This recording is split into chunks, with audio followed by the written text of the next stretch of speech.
Hey, everybody. Welcome to another episode of the Uncommon Comedy Podcast. I am your host, Brian Apprille, and want to welcome you today to our show. We got a great show for you today.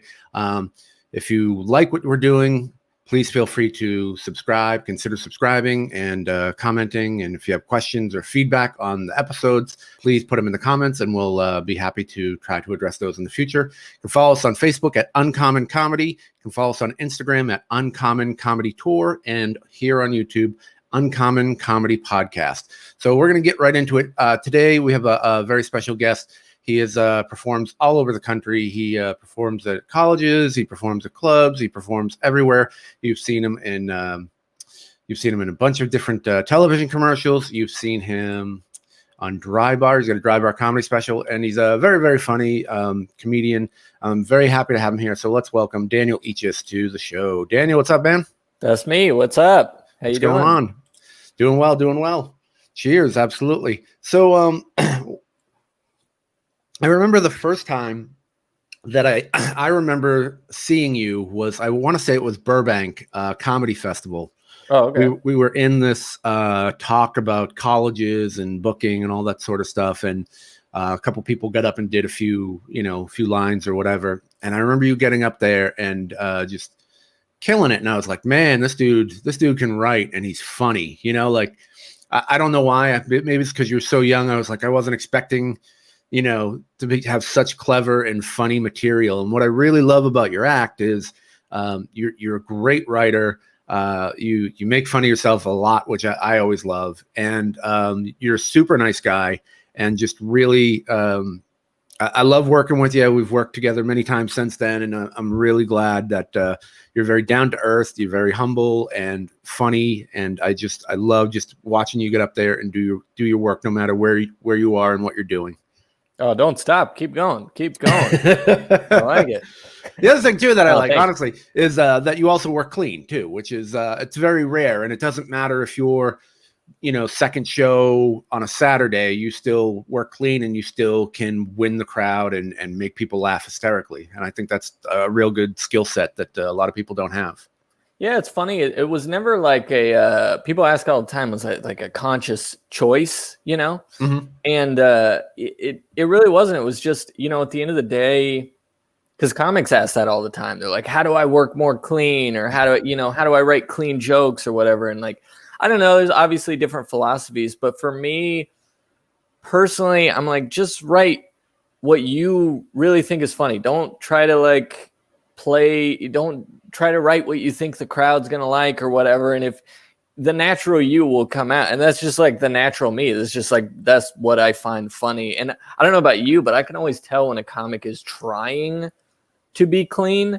Mm-hmm. And vice versa. You can tell because you see it at open mics all the time when a comic is trying to be dirty and you're just like, this isn't natural for you. And there's that disconnect you have as an audience member watching them where you're just like, just be you. Just go out there and say what you think is funny. I don't know. Yeah. It's interesting that the audience can pick up. A lot of people don't realize the audience can just pick up on things just without even knowing it. They can pick up on fear. They can pick up on insecurity, nervousness. And then, like you said, if they're not being true to who they are, mm-hmm. They totally can just see right through that. It's always a very interesting aspect about crowds. But yeah, working clean is always, people always say, how do you, I work clean, and then they'll, I guess, what is your definition of clean? Just out of curiosity. I mean, my personal clean, I've always, I think, been more TV clean. I like to have a slight edge to me. I mean, I've done like churches and that kind of stuff before, but I wouldn't consider myself like a church clean comic because I know I've done shows before where there's like, whoa, don't talk about kissing a girl you're not married to or something. Right. And you're like, oh, okay, well, I guess I'm a radical comic then, and by those standards.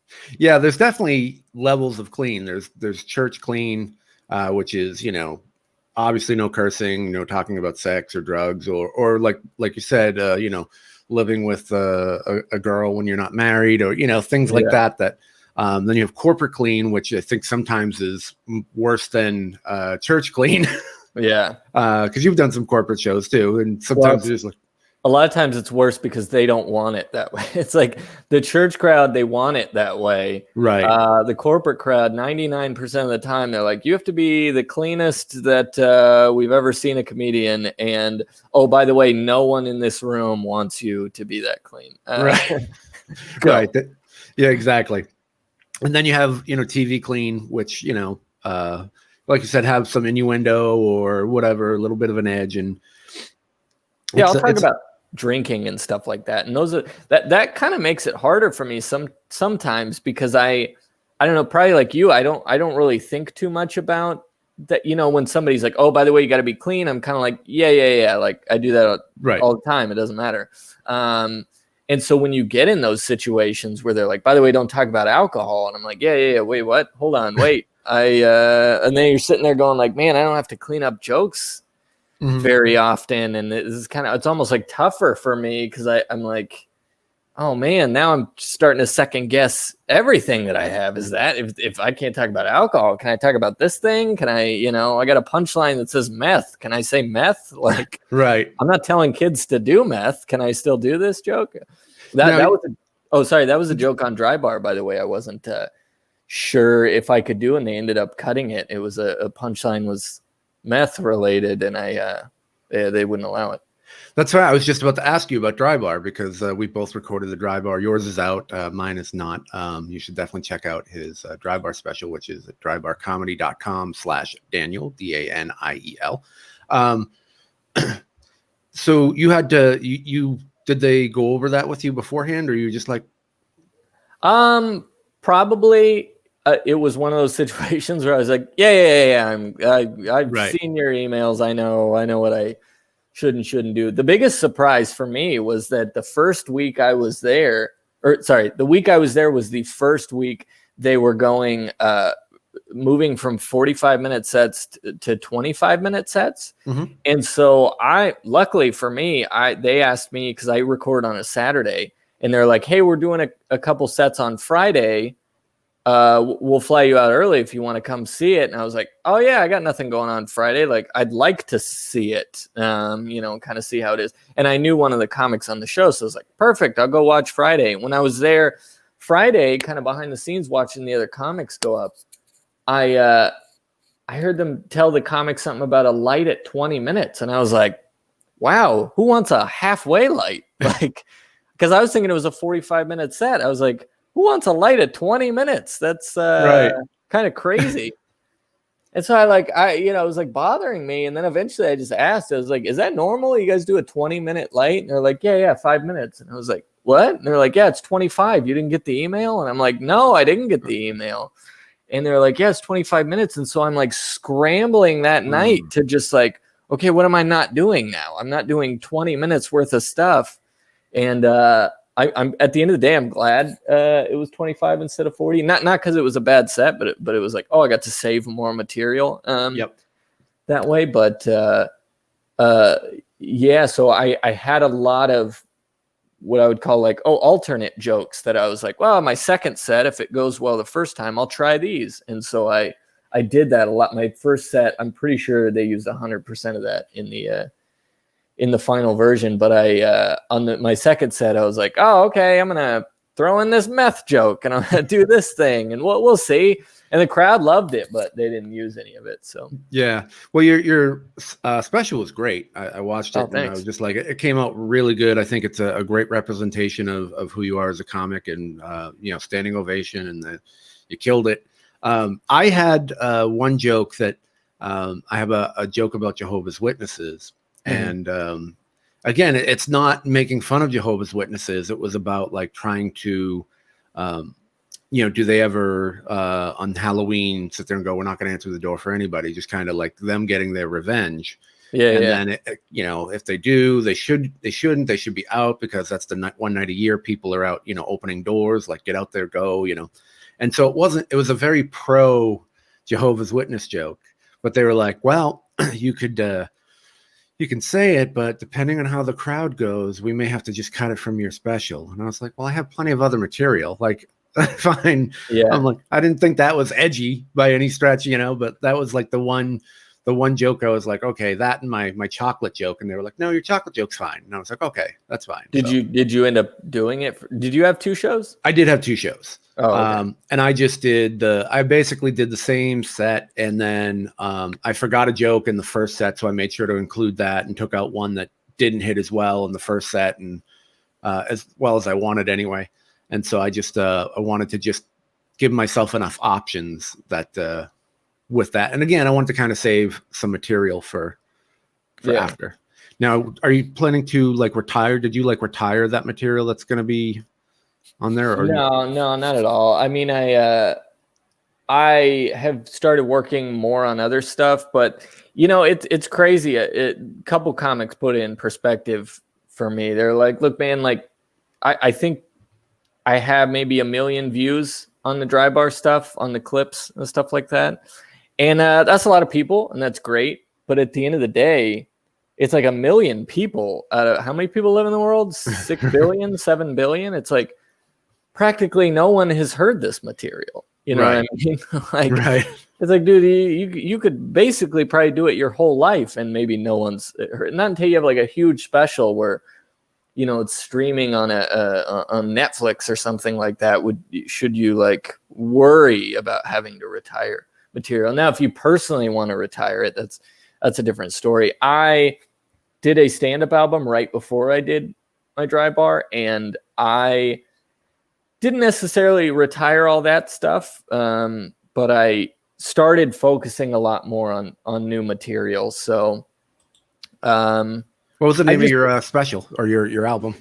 Album's called Carry the Pillows, and I guess my personal belief is that until I get maybe 2 hours or an hour and a half worth of material, then I'll worry about starting to retire stuff, because at that point, or once I get like a huge special, because then at that point people have seen it, and yeah, I mean, there's certain things, cruise ships, stuff like that, where they, they'll tell you we want 2 separate hours, and I'm like, well, I don't even have that, so why would I be retiring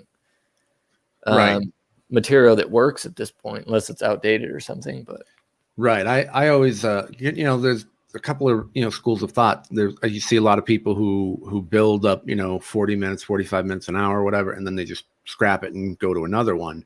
And I started in a place where it was like, no, build an act and just constantly improve that act. And so you have people who've been doing the same act for decades, but it still works, and they're constantly evolving and putting in new pieces and taking things out, but it's all focused on this one block. And if this material is still really killer, they keep it in anyway. And then, like you said, if they get a big special or they blow up or whatever, then you have to, try to write some new stuff. But it's just a different way of looking at it. So let's get into a little bit about you. What inspired you, or who inspired you to start doing stand-up? It's kind of a weird story. I guess it always is, right? I don't think it's anything normal. Like, well, I went to school to become a comedian, and then I graduated, top of my class, and I went and did it. But no, I played jazz guitar in high school, and I'll give you the somewhat shortened version, because I could talk for hours about this story. But I played jazz guitar in high school. We were Division I in everything, in sports and all that, because of the size of my high school. But in terms of the jazz band, even though we were Division I, no one wanted to be in the jazz band in my high school. So when we would go to these competitions, we would be Division I, but we shouldn't have been, because how most Division I schools work are that a bunch of kids try out to be in the marching band. A bunch of them get in. The best of those kids try out to be in the big band jazz band, which is like, the 40-piece band that you see with 3 trombones and, 4 trumpets and all that kind of stuff. And then the best of those kids were in the jazz combos, which is like what you see at seedy nightclubs, where there's, six members of the band, and it's just drums, guitar, couple horns, that kind of stuff. And those were like the best of the best. And this is what all the Division I high schools at least in California or in the Central Valley, at least, had. We only had a jazz combo, and that was not because they wanted the best of the best. That was because only 6 people wanted to be in the jazz band, and we just happened to have enough instruments that worked, the right instruments, and it was like, okay.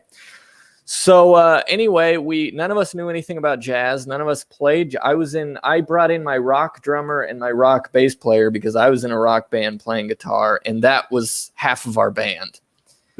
And one day we were just like, hey, let's, maybe we should try this jazz thing. And we got together and over the summer and learned a few songs and took it back to our teacher, who had just been letting us jam really in class. That's all we ever did.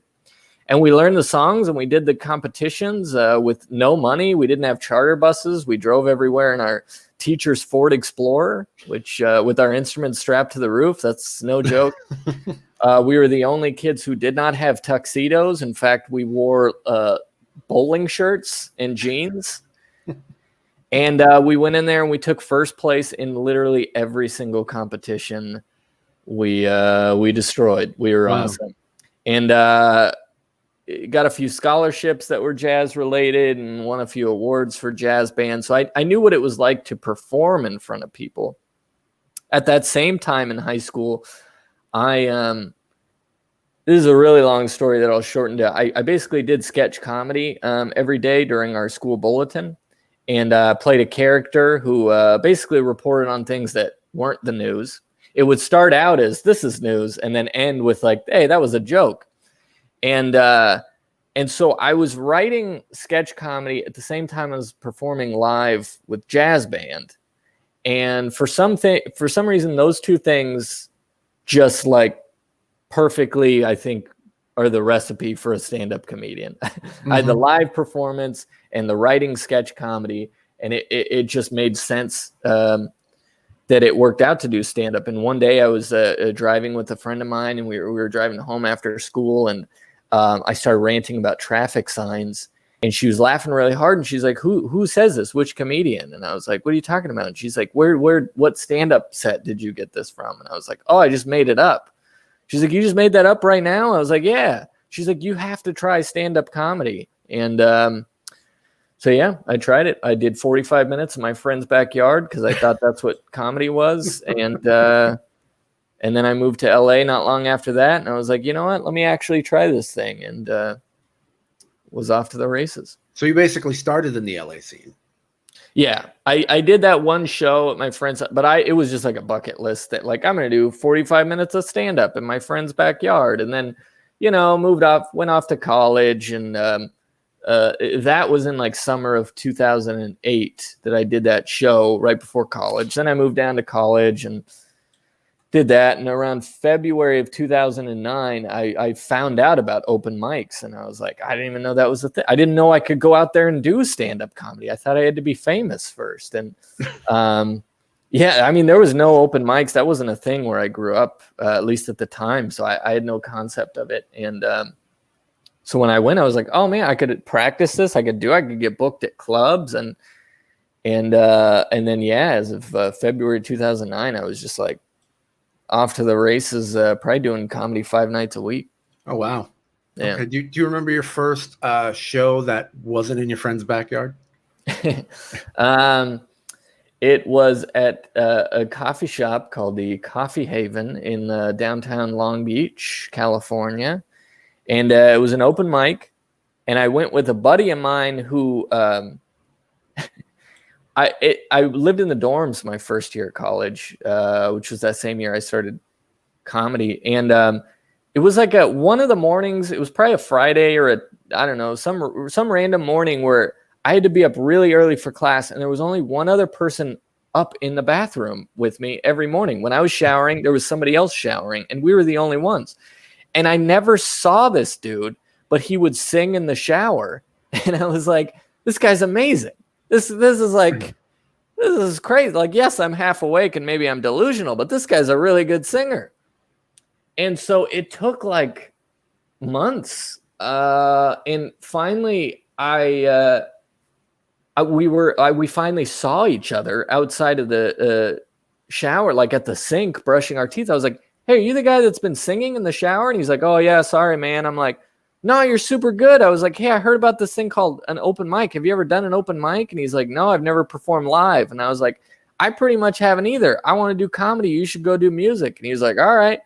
And so, yeah, he like told me which dorm room was his, and I went and got him. And then we went to this open mic, and yeah, it was just from there. My first year was a lot of going to mixed music and comedy open mics because I was going with my music buddy.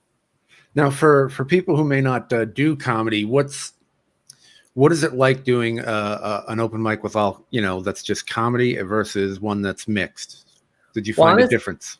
Honestly, I think it helped me a lot. And I looking back, if I could do it all over again, I would do the exact same thing, because with the music crowds, it was more of a quote unquote, what we call a real audience, a real crowd, because comics, it just, and this is overgeneralizing, but once you start doing comedy, it kind of sucks the fun out of it. You stop being a fan for most of it. And you start just sitting there and unintentionally, most of the time, analyzing what they're doing and I don't know, paying attention to like very minute details that don't matter to the audience. And so you forget to laugh a lot of the times as a comic. And you laugh at the stuff that surprises you, and you laugh at the weird stuff, or you laugh at comics bombing, or you don't give the comic on stage a very good idea of what would work for a normal audience.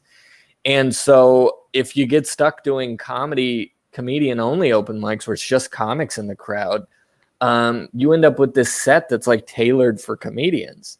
And so when I was performing for a lot of musicians who hadn't gone to comedy shows or not as often or didn't know any comics personally, it was like performing for just a regular crowd of people. And that like was super beneficial for me, because when I finally got into comedy clubs and finally started doing book shows, I was like, oh yeah, it's just like doing any of the open mics I've been doing. Yeah, because like you said, comedians are generally pretty twisted and critical and won't laugh at anything. So was there a comedian that makes you laugh? That you absolutely, they could be famous, they don't have to be famous, just... Yeah, definitely. It's besides me, of course. Yeah. Yeah. No, I definitely have a lot of friends who like, it's just enjoyable to watch them. And that's kind of been my barometer now, is if I find myself just sitting back and watching as a fan, I'm like, oh wow, that was good. Because I forgot for that time period that I was a comedian. Like I just enjoyed myself. And there's definitely a lot of comics, like the comics that people haven't heard of and stuff like that. But Dave Chappelle, Dave Attell, Jim Gaffigan, a lot of different styles, not necessarily people who are like me or whatever. Yeah, I mean, I don't know. There's the list is very long. Yeah, for me, it's Maria Bamford. She makes me laugh out loud because she's just so weird, and the characters and just so different, and I absolutely love her. So, what is the best piece of advice you received about comedy? Don't do it. No, I didn't listen to that. Very early on, I did a comedy contest where I was lucky enough that Christopher Titus's girlfriend at the time, I don't know his relationship status now, but at the time, it was his girlfriend wanted to try stand-up comedy. And so she entered this small-time contest that I happened to be in. And so Christopher Titus was in the crowd, and he was nice enough to perform at the very end of the contest. Obviously not in the contest, but during the show at the end of it. And so, yeah, it was like a room full of like 6 people. This was like the preliminary round. Nobody was there. And I just talked to him I was naive enough. I was like brand new to comedy. I was probably like 6 months in. And so I was like, I'm just going to walk up to this guy and ask him a million questions about comedy. And I don't care. And he was super nice, and he gave me a ton of advice. And one of the pieces of advice that stuck with me the longest wasn't even necessarily about stand-up. He said, do you enjoy stand-up? I said, yeah. And he said, well, then start start writing, write scripts. He goes, that's the best piece of advice I can give you, because if you love stand-up, you're going to get better at it. You're going to keep doing it. You're going to get stronger. You're going to have better sets. And then eventually one day somebody's going to see you and be like, hey, you're really funny. We want to do a pilot with you. Do you have any ideas? And he said 99% of comedians just go, oh, yeah, definitely. And then they go home and they're like, okay, what can I come up with about me? And I mean, we've seen it a lot on TV. We're like, wow, that person's really funny, but that show sucks. Yeah. It's, I would say probably most of the time because it was a half-formed idea that they kind of quickly scrambled to come up with. And Christopher Ty said, I had he goes, that happened to me. And I had the pilot to the show Titus, which was on Fox. I think it was on Fox. Anyway, he said, I had the pilot for Titus just sitting in the trunk of my car. And he goes, when somebody asked me that, I was a producer, I was like, yeah, actually, I do have an idea. Actually, can you wait 5 seconds? I'll go get it. And he goes, I went to my car. I gave them the pilot right then and there. And then a few days later, I get a call and it was bam. Wow. The rest is history. But he's like, yeah, right. Because, you're doing this because you want people to find you funny. And then they're going to want you to do another thing, which is a different skill set. And you have to be ready for that also. So that's really good advice. I've never heard that. That's really good advice. How long would you say things took before it started to click for you on stage? I'm still waiting for that moment. No, I would say, when things started click, this could go a couple different ways. I remember the first show I ever did, or the show in my friend's backyard. It was a good set. Looking back, it was probably absolutely terrible, but it got laughs. And I remember, the first time I felt like I got a genuine laugh was during that show. And maybe it only happened once the whole show, but it was that feeling that stuck with me of like, oh, wow, I can do this. And so in terms of like, oh, that clicked, let me get more of those. Now it's just this chase of like, well, how many of those genuine laughs can I get? And so that's just like a constant chase, I feel like. But about 4 years in, I did a Comedy Central competition, and I made it really far. I made it all the way up to the finals right before the I didn't make it past before TV. So I made it to the finals of that, and that was, I don't know how I made it that far. The competition was insanely tough. The first round, it was all improv headliners, people who I opened for, who were doing weekends at the Improv. And it was 22 of those hand-selected by the Improv. And they only picked one winner, and I won. And then I had to go do that again versus all the winners of those rounds at all the Improvs versus 15 people, and they only picked one. And I won that one. Wow. And then me and a few other comics, because LA was such a big pool of comics. They had 3 of us from LA or something. It was like representing Los Angeles in this Comedy Central competition. And when I was there, it was like, okay, yes, I felt like I could do jokes, but now it truly feels like I can do this. Like this could be a job for me. And that was about 4 years in. Wow. That I felt like, okay, I don't feel weird calling myself a comedian. Because those first couple of years you kind of, and maybe it lasts longer for certain comics, I'm sure it does, or maybe it's shorter for others, but in the beginning you feel weird about even referring to yourself as a comic. Like you'll tell other comics, oh yeah, I'm a comic, and you don't feel weird. But like when family asks or when a friend asks and you're just like, oh, I'm a comedian, you kind of deep down are like, I feel weird about saying that. Right. And so that for me, it was that 4 years in during that Comedy Central thing where I was like, I don't feel weird about calling myself a comedian anymore. Yeah, it's weird because you get a lot of what are called hobby comics, people that get up once a month or once every other month, or, instead of someone who's really taking it to, like, I can do magic tricks, right? I can do a couple of magic tricks, but I am not a magician. Right. You know, Right. there's a difference in a skill set, and the repetition and being out there and being professional and getting paid to do it, and on a consistent basis, and working on that craft. And or it's like a musician. Like I can play some open chords, but I don't call myself a guitarist. But you have a lot of comics who are like, oh yeah, I'm a comedian and I can do an hour. Yeah. No, you can't. I've been doing it 3 weeks. I got an hour. No, you don't. I'm sorry. Yeah. But no, I always find that interesting when people are, label themselves that. And then when you finally sit there and you go, okay, I'm making that leap and I am a stand-up comedian, and it's a cool feeling. And then I don't know if you got this. I got a lot of family and friends, and they would be like, "You still doing that comedy thing?" Yeah. You're like, "Yes, I'm still doing the comedy thing." And it's hard because they don't understand all the layers and details, like the difference to a comic of going from a showcase spot to a host, or as an opener or a feature. Like those are monumental steps in your career at that time. But then if you say that to somebody, you go, yeah, I'm now, I'm a feature now, and I'm starting a headline, and people, oh, so you're still doing the comedy? And you're like, it's just, yes, I'm still doing the comedy. And yeah, I guess the thing that a lot of comedians don't realize is that it's a job, but it is more than a job. And I remember, I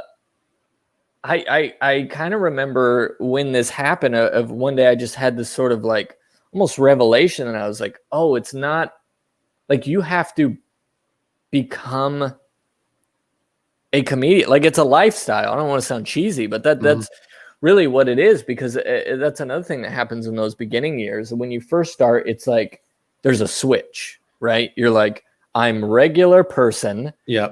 Okay, going on stage now. Switch. I'm comedian man. And then you go do comedy, and then you're done with that, and you turn off the switch. And I'm like, okay, I'm a regular person now.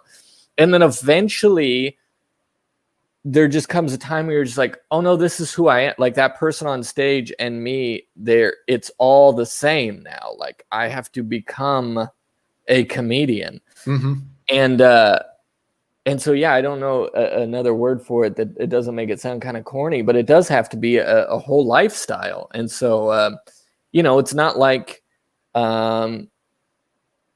being like a manager of a store or something like that, where I've never been a manager of a store, but I would imagine that's very like switch, like, yeah, I'm a person and I like these things, and here are my hobbies, and now I'm going to work, switch on, I'm manager. And then I leave and not the manager anymore. I'm regular, right. I'm a person. And comedy isn't that way. And I think, every other job or most other jobs are. So I don't think people make the connection of just like, oh, there's no switch for it. There's no stopping. There's no like, you still doing that thing. It's just like, that's me now. Yeah.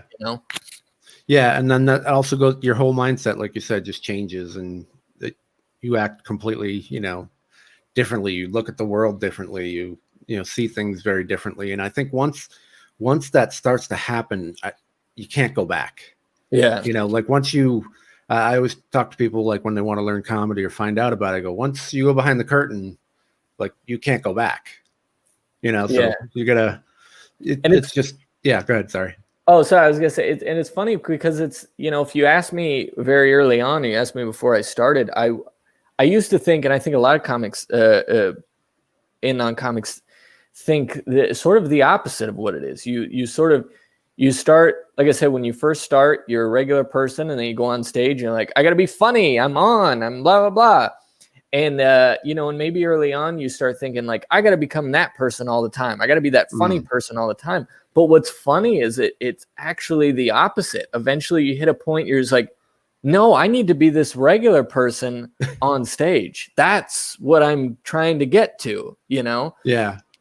Is not to try to be that on funny guy up there, is to try to be me right up there. And it's weird. It's weird that it's the opposite like that, but eventually you come to that realization, and it's just like, aha, it's this like light bulb moment. Do you get a lot of people that sit there and go, you don't seem funny, when they meet you off stage? Oh, definitely. Yeah. 100%. Well, you're a comedian? Say something funny. Oh, that's, and if you're listening, please don't say that to comics. That's probably the worst thing you can say. Next to there's a bachelorette party in the crowd tonight. Yeah. So what is your writing process like? Well, I read joke books and then I copy those down, and no, I have a very weird OCD sort of process, and I just sort of decided I was going to do it and then just stuck to it, basically. I told myself for whatever reason very early on that I should write at least 5 jokes a day, which later down the line became, I was realizing it took me about 45 minutes to an hour. So it was like, I just got to write 45 minutes to an hour every day. But it's usually about 5 jokes. And what I mean by that is like 5 laughs. So that could be a very long bit. That could be just, oh, that's a new tag right there. Oh, I rewrote that small joke or whatever. So 5 laughs essentially a day is what I do. And I've stuck to that. I've done that every day. I probably have tens of thousands of jokes, which goes to show you how bad we all are for most of the time. 95% of those jokes suck. I don't do them. I definitely do not have 10,000 funny jokes in my pocket. It's probably less than 5% of that. But yeah, what I do is I write those jokes on my computer, and then I copy them immediately, right then and there. I'll write a joke, and then I copy it to a notebook. And I have all the jokes on my computer. It's all categorized by bit and sometimes by topic. So if it's a joke about being skinny, I have a file called skinny, and I click on it, and I've got it all highlighted, like the green ones I think are funny and I still need to try. And if it's not highlighted, I highlighted, I've tried it and it works. And if it's yellow, that means it sucks, and I'll come back to it later. I never delete a joke because when I have writer's block, that's the easiest thing to do to keep me writing. I'll go to those yellow jokes that I don't think are good. I'll be like, okay, I got nothing to write. Let me rewrite one of these. See if I can make it funnier. And sometimes I rewrite it and it still sucks, but it's a little bit better. And I go, okay, well, I'll come back to it some other time. And the reason I copy it to the notebook immediately is just a memorization thing. Once I do that, once I write it twice, I like thought of it, and then I typed it, and then I wrote it in a notebook. It's pretty much ingrained in my head. I will, if it's funny, I will pretty much remember it at that point. I'll maybe have to rehearse it in the shower or on the drive over to a show, and I'll have it down word for word. But it's not that I would necessarily recommend that process. It's just so much of comedy is just figuring out how you remember stuff. Right. And that's what makes it easy for me to remember stuff. So. Well, speaking of remembering stuff, it's my favorite question to ask. Everyone knows what's coming. What is the worst show you've ever had? Oh, man. Where to start? I know we all have lists. Like, yeah, you might as well start part 2 of this might as well be another episode. Yeah. Starting right now. I think we're going to do that. I think we're going to get like a group of comics and we're just going to talk about awful shows we've all had. Yeah. Well, okay. Well, there's one, honestly, there's too many. I did one where I was traveling up to, I'm trying to like find ways to not use names and stuff like that in case the person's who booked the show is watching. But you did a show. I did a show. I was on the way up to Fresno to do a show. And this was a regular, I don't know, probably Friday, 8 p.m. show, normal time, normal show, all that kind of stuff. This is not about that show. That show was good. But I'm driving up with another comic, and he was going to feature for me. I was headlining, and I get this call about halfway up there from this booker I knew, and he was like, "Hey, is there any way you could do this show in this? You're not even going to know it if I said it, but I don't want to say it to give away show. But it's a random farm town in the middle of probably a population of 2,000 people, 1,000 people in the middle of nowhere on the way to Fresno. And I was like, when? And he's like, in about an hour. And I was like, does it pay? And he said, yeah. And I was like, man, you are like the luckiest guy in the world, because I happen to be on the way to Fresno. And that is about an hour away, right on the way. I was like, that's basically a lunch break we were going to go get lunch around that area. This is like perfect. Yeah, I can do the show. I was like, but I have another comic with me. And he's like, okay, all right, well, I might have to figure out like the pay situation, but like, yeah, that's fine. They could do a set too. And I was like, okay. I was like, what is this show that's happening in the middle of the day? And he's like, it's a car lot grand reopening, which should tell you all that you need to know, really. But I was like, okay, never done one of those. Am I just doing a normal set? He's like, yeah, just do your stuff. And I'm like, okay. All right. He's like, yeah, you're just doing like 15 minutes, which could be good or bad. That could be not very much time at all, or that could be way too much time if it's a bad show. And it's going to lean towards that. So we get there, and it's this car lot, and there's signs like grand reopening, which I still to this day don't even know what that means. But there's signs everywhere. There's a diesel truck with a flatbed on it that's parked in the middle of the car lot. And there's like 5 or 6 car dealers, like in their like button-up shirt. It's probably 110 degrees that day. Not exaggerating. It was the middle of the summer in the Central Valley. It gets very, very hot. We are outdoors. This flatbed diesel truck had a mic stand on it. And I'm pulling up and I'm like, oh my God, is that where we're performing on the back of this truck? And I see the booker, and he's like, hey, I was like, hey, sorry. I was going to say, sorry, I'm cutting it close on time, but did you guys start? There's like nobody here. There's nobody on the stage. He's like, yeah, we're starting right now. And I was like, oh, okay, where's it at? And he's like, yeah, it's on the truck. And I'm like, okay, all right. And I get up there, and you're going to think I'm exaggerating. I'm not. I had to hop up on the back of the diesel truck, and I'm performing. I'm sweating so hard. It's so hot out. And the closest people to me are about 70 yards away near the shade of the actual like dealership had like a little patio in front of it. That's where people are. And they're listening. And I'm like, and I see them talking. This is how far away they were. I could see them talking, and I could not hear them talking. And so I was like, hey, you guys listening? And then I just see a couple like thumbs up, and I'm like, okay. So I guess I'll go. And I'm just doing jokes, looking at an idiot. And it was like, oh my God, one of the worst. And their flies are attacking me. Like, I'll never forget the amount of flies that were out there.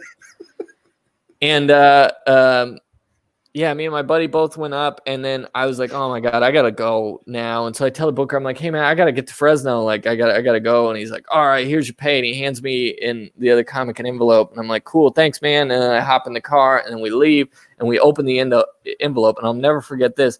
There was $12.50 in there. One of the weirdest amounts I've ever been paid for a show in my life. 2 quarters. Both. And I was like, why did you not round up? Just give me $10 at that point. Right. $12.50 is and I was like, this is the best symbol ever. The amount I got paid for what that show was. It was absolutely terrible. I wish you could see how far away this small group of people were. And how just who had this idea to do stand-up comedy on the bed? It's just awful. And it's so funny how a lot of people don't realize why being outside is awful.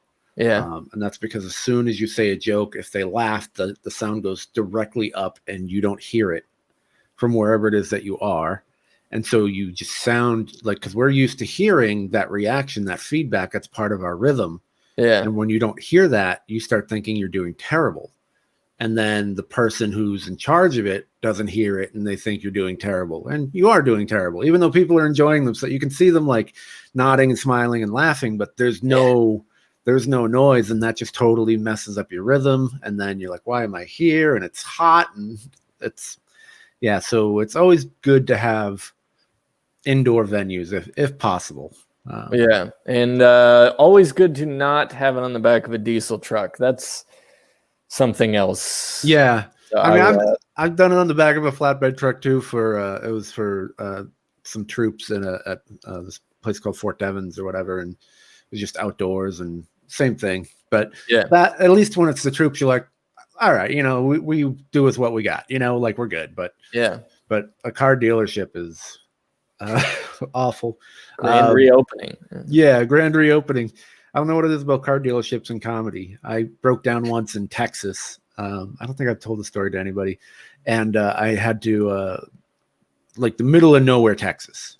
And so they were fixing my car. It's like 9 a.m. and my license plate said stand up back at the time because, I was cool. And so they're like, you do stand-up comedy? And then like, okay. I'm like, yeah, I do. So I'm waiting in the lobby, and then all of a sudden I hear over the loudspeaker, can I have all staff to the lobby, please? All staff to the lobby. I'm like, oh, all right. It's going to be like a staff meeting or something. They're like, hey, everybody, we got a comedian here. Oh, man. And they're like, oh. He's going to come up and tell us some jokes. And I'm like, yeah, knock a couple $100 off my bill. Yeah. So, of course, we never realized that we should say no. Right. we should never, we don't go, oh, this is a bad idea, I'm not doing this. Well, because they assume you suck. If you say no, right, they're like, oh, he's not good. Or right. She's not good. That's why they said no. So I went up and did like 10 minutes to their staff meeting, basically, and it was just awful. It was terrible. What is let's get back to you. What is one of the biggest mistakes you see new comics make? Oh, that's another episode. That's I would say and I have to tiptoe a very fine line here, because I don't if you're a new comic, don't take this all very literally. There's a million exceptions, but I've always treated comedy has always been a very personal thing for me. So when I first started, and a lot of it probably had to do with the fact that I was doing music open mics and there weren't many comics around, but it was like, it was work. It was my job. Like I loved doing it. It was so much fun, but it was like, I'm working on my set. I'm thinking about my jokes. What am I going to make better? And how am I going to, this is all about me and the crowd. That's our relationship. And yes, I make friends with comedians and stuff, of course, but it's like, it's a job, like I'm there for me and to make the audience laugh. Right. I'm not there to make friends. And I see it all the time of like, so many comics, I feel like I'm like, you're just there to make your other comedian friends laugh, and you're just there to make friends. And this is a hangout thing. This is a hobby. This is a backyard barbecue for you. This isn't, you're never going to get better with this. You're too concerned with the friends that you're going to make. And that's it's tough. I don't want to say like, don't make friends, because that's not true. I have a bunch of friends in common. Most of my friends are comedians. Right. But don't concern yourself with like, because I know a lot of comics, this is a stereotype, but you get a lot of comics who are like, I never fit in anywhere in life, and now I'm going to do stand-up comedy, and now I feel like I fit in. And so it's easy to be like, this is just this is just about making friends who are comics and fitting in a group. And it's like, yeah, that's like a cool bonus, but it's a bonus. That's not why you're here. Like focus on what you're there to do, and don't concern yourself with making friends. Let it happen naturally, but don't forget that you're there for a reason. Right. That's so important. Have a goal, have a reason. Like you said, it's a job. It's your work. So you've been lucky enough, and I don't say lucky to diminish what you've done, but you've worked your way up enough to get representation and management. How did that come about for you? Well, I got lucky. It is a lot of luck because I met my manager at a festival, and then I had a good set. And it's not like the movies where it's like, you had an amazing set. Here's a contract, sign it. We're in. You're in the books, baby. Like, Right. It's not like that at all. It was like, here's my card. I really like you. You're really funny. Let's keep in contact. And it was like, I don't know what that means. I don't know.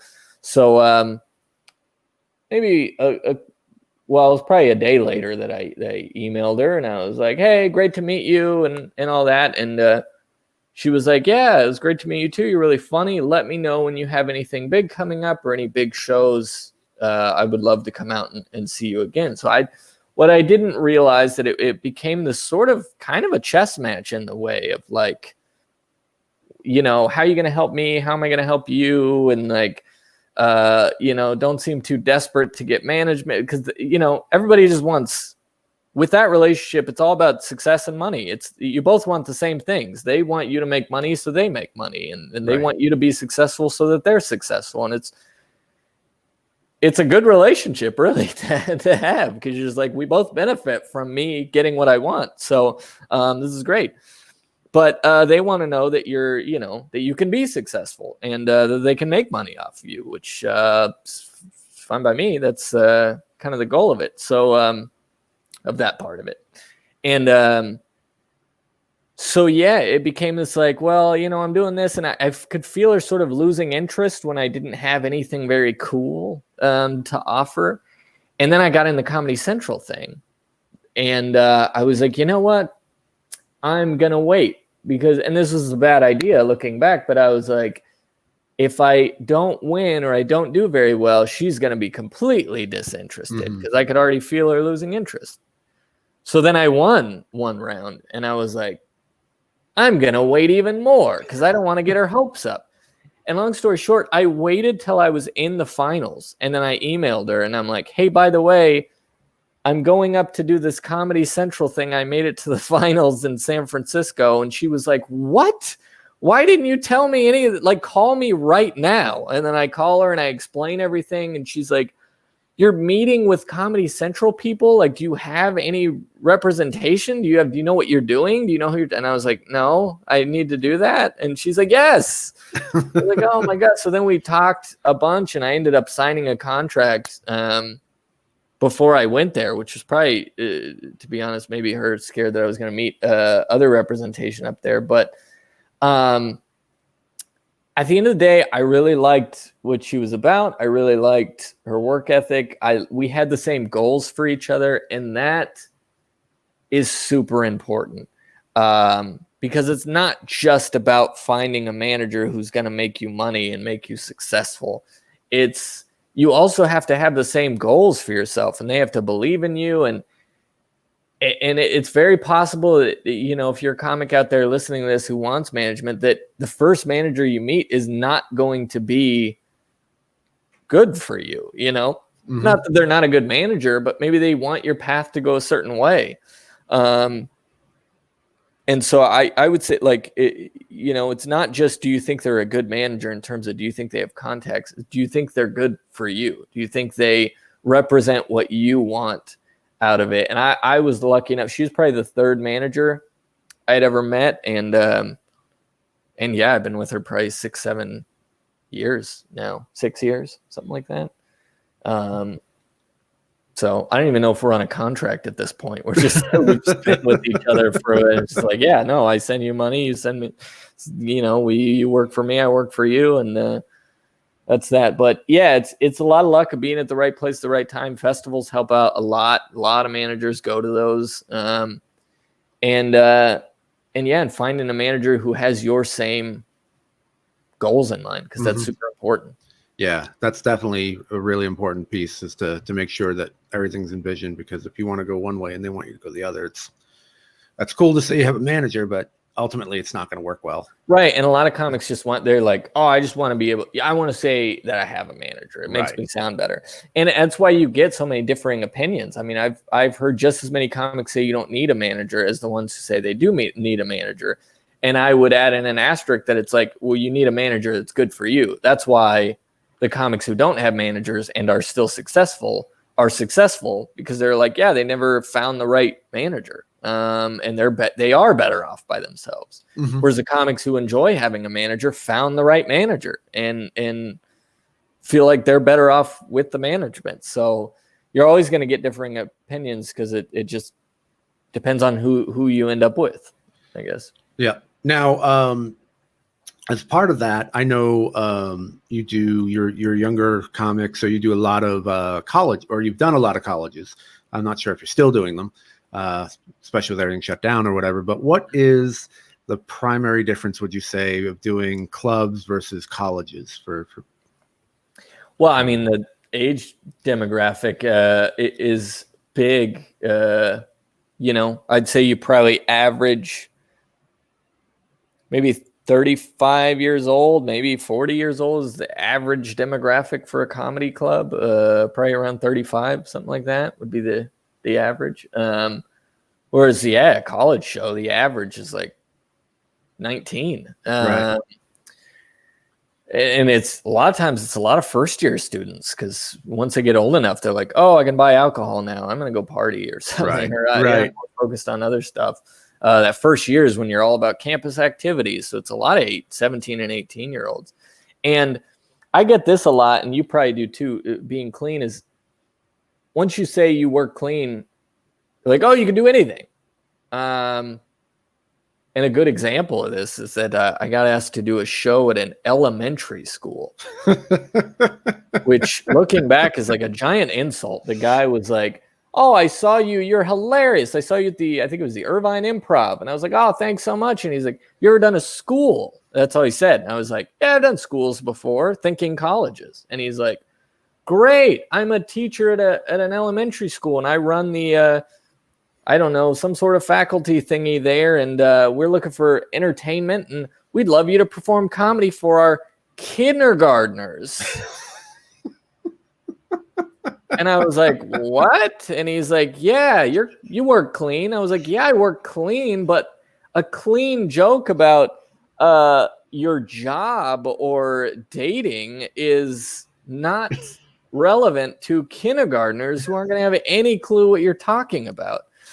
And so it's a reference thing. And that even, trickles, well, I guess up. It wouldn't be trickled down, but that even goes to it speaks to college kids. There's sometimes gaps in relevance and what they care about. Right. They stereotypically speaking don't have as much life experience as you do, and don't care about the same things you do, and don't. I don't know, just not that they're not going to find it funny or not going to get the joke, but they're just like, not my cup of tea, or not my comedian, yeah. Not my, I don't really, I mean, and this is just a personal preference, but when I hear comedians do jokes about having kids, it's a little bit of a turnoff for me, because I don't have kids. So I don't really, not to sound blunt, but I don't really care a lot of the time. Like, this isn't relevant for me. Not that I don't find the jokes funny or don't think the comics are funny or anything like that. But as an audience, as a fan, I want to hear jokes that I can relate with. Right.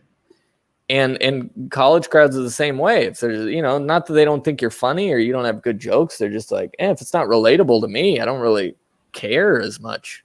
Well, and have you found, I found too, that it's like you were saying with the corporate stuff, the colleges say, don't be dirty, don't do this, don't do that. And then you get there and the kids are like, this is what we want to hear. Or it's the other way, which is like, you can't talk about being fat. It's like, it's either, right. Those tend to be the two extremes. Like they want to hear about partying and sex and all this sort of crazy stuff, which you can't do, or they want it to be like, it's super politically correct and very open to everybody. And so it's like I can't talk about being fat, like, but I'm fat, like that's like that's part of my story. That's part of people can relate to that. But I'm just assuming you've come across that as well. Oh, definitely. And also there's this aspect too of like colleges, for whatever reason, it's probably because their budget, have access to some really talented people and sometimes some famous people. And so when you come in, it's sort of like, who's this person? I don't know who this is. There's 25 different activities happening today. Why would I go watch this person? My professor used to be on a TV show, or my professor wrote the book that I'm reading right now. Like, who cares about this comedian in a beanie talking about being skinny or whatever? Like, right. You know what I mean? You get a lot of that too in college, where there's like, it's almost overstimulation. You just got all these things happening, and it's just like trying to win over their attention is very hard too. Mm-hmm. And people think that they're these great gigs in front of these huge theaters, and they don't realize that you're sometimes in a cafeteria in front of 7 people. Well, because it kind of speaks to what I was just saying. It's like, I think colleges realize too, they're like, well, all of the main stages are being taken up. So where can we shove comedy in their face to where they have to listen? Oh, yeah, the food court. That'll be it. And it ends up being a terrible show because of it. But they're like, we don't know where else to put you. They're all the stages are taken up. Yep, that's so true. So we're talking with Daniel Eachus. Daniel, if you want to follow him, you can follow him on Instagram, Facebook, Twitter, at Dan Eachus, EACHUS, youtube.com/Dan Eachus. You can also check out his Dry Bar Comedy special, which is very hilarious. drybarcomedy.com/Daniel. And where can they find your CD? They can find my CD through, well, the easiest way is probably to go to danielechus.com and click on the album. It says album on there. Click on the tab that says album, or you can go to danielechus.com/album. And there's a link there. You click on it, and it shows you every way that you can listen to the album or buy it. So before we wrap up, we always like to talk a little bit about charity and foundations and organizations. And you have one that's very interesting. We had a little email exchange because I was very surprised by this one. It's a very important one, and we'll discuss it in a second. Tell us a little bit about the organization that you chose to talk about today. Yeah. The one that I'm highlighting is the Facial Pain Association. And I wish their website URL was a little better. I'm like, you guys could have picked something better than something that has a hyphen in it. But they are they support research for a few different things, but the one that I know the most about, and probably unfortunately the most popular one, there would be the for trigeminal neuralgia, which short or TN for short, and it's probably something that it's always a surprise when anybody knows what it is, because you're just like, how did you know? I barely know what it is. How do you know what it is? It's, relatively pretty rare to get, which sucks because it's such a terrible thing to have. But because it's so rare, most people are kind of like, I don't need to know about it. Unfortunately, right. I don't know anyone who has it. I don't know. I probably am never going to get it. And I'll focus on some other things. And it sucks because it is such a terrible condition to end up with. But so what is trigeminal neuralgia for those who don't know, which is probably 99% of the people?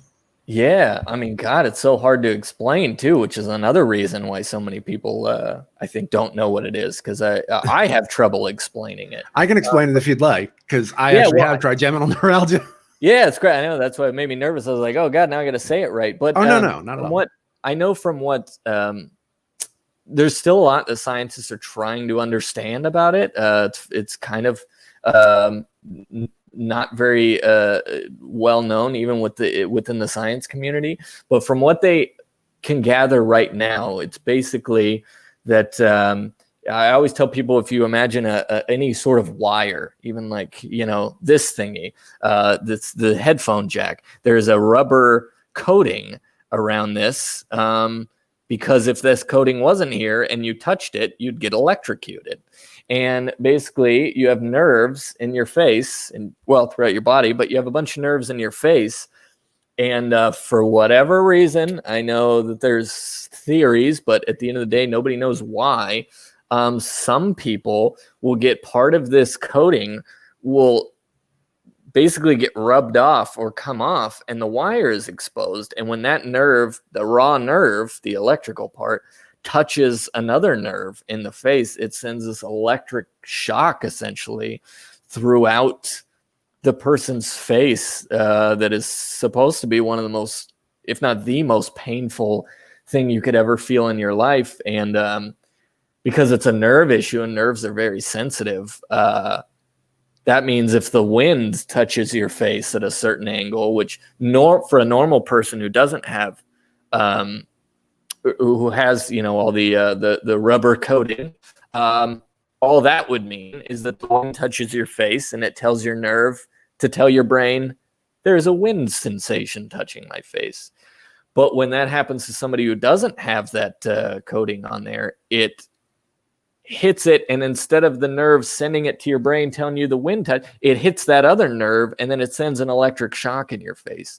I don't have the elevator pitch down, Brian. That was that's okay. No, but that's actually it. A really good description of it. I tell people, long story short, it's like a lightning storm going off in your face. And there are various lengths that it can happen. And there's different, there's medicines that can try to help. One of them is gabapentin, which, so like when I get it, nothing's going on the rest of the day. It's extremely painful. If you ever had nerve pain, you'll know, and just imagine it being in your face. And I got it. It wasn't part of the facial paralysis. And when I got sick with Ramsay Hunt, but it was a nice added side effect, which is why I always say I always get the collector's edition, because in addition to that, that's when it started in. And it just shoots right through your face. And some people have it constantly. I'm very lucky that I get it in spurts, but some people get it very consistently. And they end up calling it, the nickname for it, the nickname is the suicide disease, because it's so painful that people will take their own life rather than live with it. And it's just a horrible affliction, and there's really, again, not a lot of people know much about it, and it's so rare that people are just kind of like, And I think there's some great research places, and we're talking about the Facial Pain Association, which is www.fpa-support.org. You can check them out there. They're also on Facebook at Facial Pain Association, and on Twitter at Facial Pain ASSOC, ASSOC, short for association. And so there are people that are just trying to, they don't even want to raise awareness, because they're putting all their money into, like, let's get a cure. Like, let's treat this condition. So how did you get involved? I'm sorry. No, that's you were saying, how did I get involved? Yeah. How did you get involved with that? So my ex-girlfriend, we're still like super close friends. But she got it when we were together, and she did not know what it was. She kept trying to explain to me what was happening in her face, and it was it was extremely confusing for her, but just as confusing for me. It was like, and so I started doing a bunch of research, because she had almost kind of given up. She had gone to the doctors, and it's so rare that the doctors didn't know what was going on. They all told her it was like, different things, and prescribing her stuff that, looking back, it was like, that of course that did nothing. That has nothing to do with what you had. And I didn't even know how I stumbled upon it. And the more she told me, I started asking her questions. I was like, I think you have this thing. And then she started looking it up. She was like, oh my God, you found it. Like, this is it. And it was just, really just a insane, terrible experience, because she would have these attacks. Not only did she, there's something also called atypical trigeminal neuralgia. Really catchy names. They really yes, flow right off the tongue. Yeah. She had ATN also, in addition to regular. And atypical is like sort of a light a constant light feeling that happens in your face, whereas the regular TN is those like powerful, lightning bolt attack type things. She got both. So she would always have this constant small pain, and then she would get these attacks that were really bad. So it's even more rare to have both of them. Wow. It's rare to have atypical to begin with, let alone to have both of them. And then on top of that, it happens, generally speaking, it happens to people in their like 60s and older. And so I think that's probably, unfortunately, another reason why so many people, not to put it so bluntly, but like don't really care about raising awareness for the issue, because they're like, right, it's for old people, Right. like I don't deal with it, whatever. They lived a life. Right. And it's like, not only is that super messed up, but that's also just is not true. There's hundreds, probably thousands and thousands of cases that of people who, I know, unfortunately I read this whole book about it basically, and just stories of little kids getting it, and it doesn't go away. I mean, you can try to fix it, and there's some surgeries that like have worked, but they're not, the success rate is like very low for how a surgery should be in terms of a success rate. And and it's sort of like, one, I kind of just vowed to like, okay, I'm never, gonna stop pushing for that. Not just, finding a cure is always important for any condition or any disease, but like there are other little things that I think are more doable in my lifetime that I'm like, we should be pushing for this too. And one of the big things was that when her attacks would happen, they would happen sometimes for weeks. I mean, it was really bad.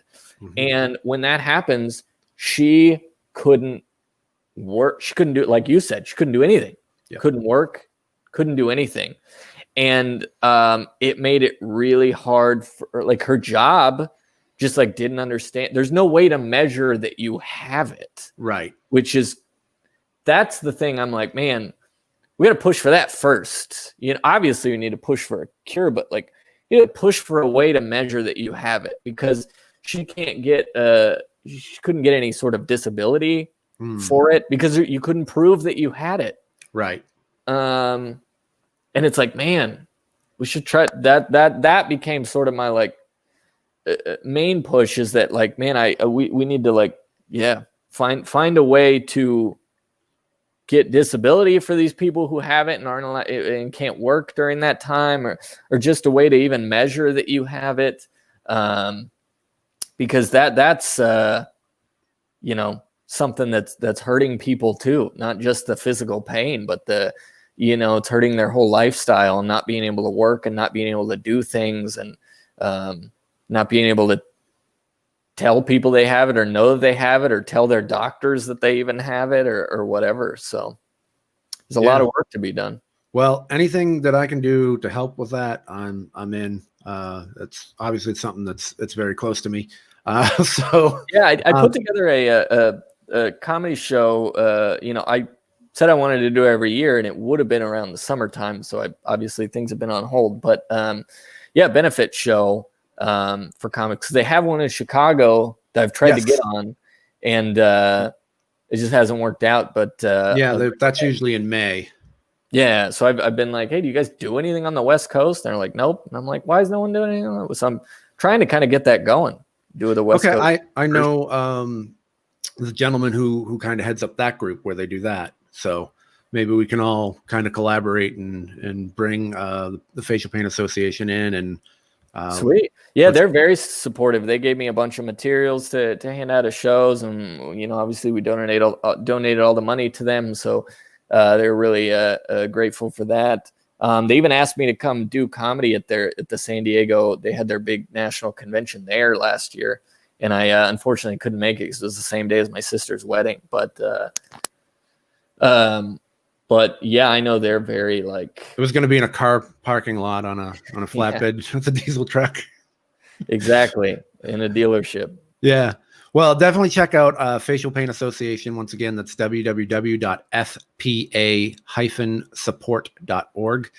Check him out on Twitter at Facial Pain Assoc, ASSOC, and Facebook Facial Pain Association. And again, anything I can do, man, let me know. Also want to thank everyone for tuning in. I want to thank Daniel Eachus for coming by today.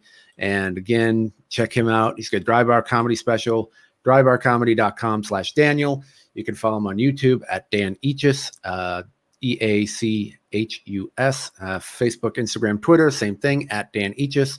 And dude, thank you so much for coming on today, and looking forward to working with you again soon.